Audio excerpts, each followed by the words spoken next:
Betting app promotions చేశారు కాబట్టి నేను ఇంత నష్టపోయానంటే నేనే ఉన్నాను అనుకుందాం, నాకే ఎవరో డబ్బు ఇచ్చారు, నేను బెట్టింగ్ యాప్ ప్రమోషన్ చేశా, బుద్ధి ఉంటుందండి వీళ్ళకి. యాప్ ప్రమోషన్స్ చేశారంటే ప్రమోషన్స్ చేసిన వాళ్ళకి ఎంతో కొంత డబ్బు ఇస్తారు. ఆ డబ్బు ఎక్కడి నుంచి వస్తుంది? మనలాంటి వాళ్ళ దగ్గర నుంచి ఎక్కడ డబ్బు వచ్చేది? మనం దాంట్లో డబ్బులు పెట్టడం వల్లనే కదా. మనం పెట్టడం మానేస్తే బెట్టింగ్ యాప్ ఎవరి ముందుకు తీసుకుని వస్తాడు? అంటే మన అత్యాశ. అంటే నువ్వు 10,000 పెడితే నీకు 25,000 వస్తే అవతల వాడు నష్టపోతున్నాడుగా. వాడు ఎంత నష్టపోతే నీకు ఎందుకు? నీకు 25,000 వచ్చాయి. అదే నువ్వు 10,000 నష్టపోతే నువ్వు బాధపడుతున్నావా? ఎదుటి వాడు నష్టపోతే నీకు ఆనందమే. ఎవడు పెట్టుకున్నాను నిన్ను? నీ ఇంటికి వచ్చి బొట్టు పెట్టి బెట్టింగ్ యాప్ ప్రమోషన్ చేస్తున్నాను నువ్వు ఆడో నీకు చెప్పారా? లేదు కదా. ఇప్పుడు నేను అదే అంటున్నా, ఇప్పుడు నేనే ఉన్నా, ఈ ఆరాధన చెయ్యండి, నాతో వచ్చి కూర్చోండి, ఇలా నడిపించండి, ఇలా చెయ్యండి, ఇలా చేద్దామంటే ఒకడు ముందుకు రావట్లేదు కదా. వస్తున్నాడా? బెట్టింగ్ యాప్ ప్రమోషన్ గానే ఏదో 10,000 నేను పెట్టుబడి అందులో పెడితే నాకు 25,000 వచ్చేస్తుంది పెడుతున్నాడు. నేను చెప్పిన 2 మీరు చేస్తే అనుకోవచ్చు, నేను 10 చెబితే అందులో మీకు నచ్చింది ఏదైతే ఉంటుందో అది మాత్రమే మీరు చేస్తున్నప్పుడు అతని మీద ఎలా కేసు పెడుతున్నారు మీరు? ఇన్వెస్టర్లకి ఏంటి, అతనికి 1,00,000 మంది ఫాలోవర్స్ ఉన్నారు, నీ గురించి ఆలోచించట్లేదుగా. నన్ను ఇంతమంది ఫాలోవర్స్ నాకున్నారు, వాళ్ళు ఏదైనా బాధపడతారో ఇటువంటి చేయకూడదు, నీ గురించి వాడు ఆలోచించట్లా. వాడి ఫ్యామిలీ వాడి గురించి ఆలోచించుకుంటాడు.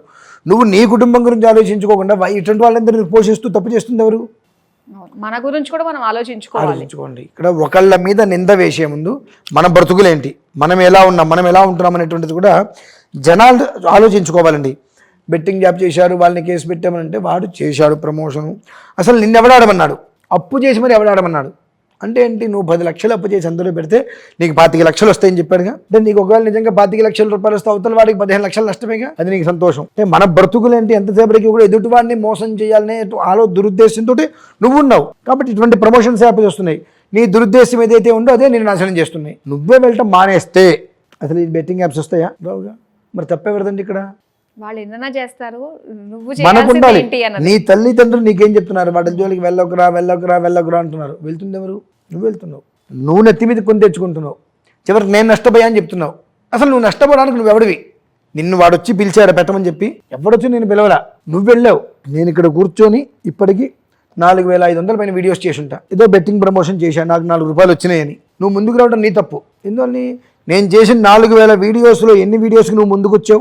ఇవాళ ఈ వీడియోకి నువ్వు ఎలా ముందుకు వచ్చావు? మరి అంటే ఇది మాత్రం నీకు నచ్చింది, నీకేదో లాభం కలుగుతుంది అనిపించింది.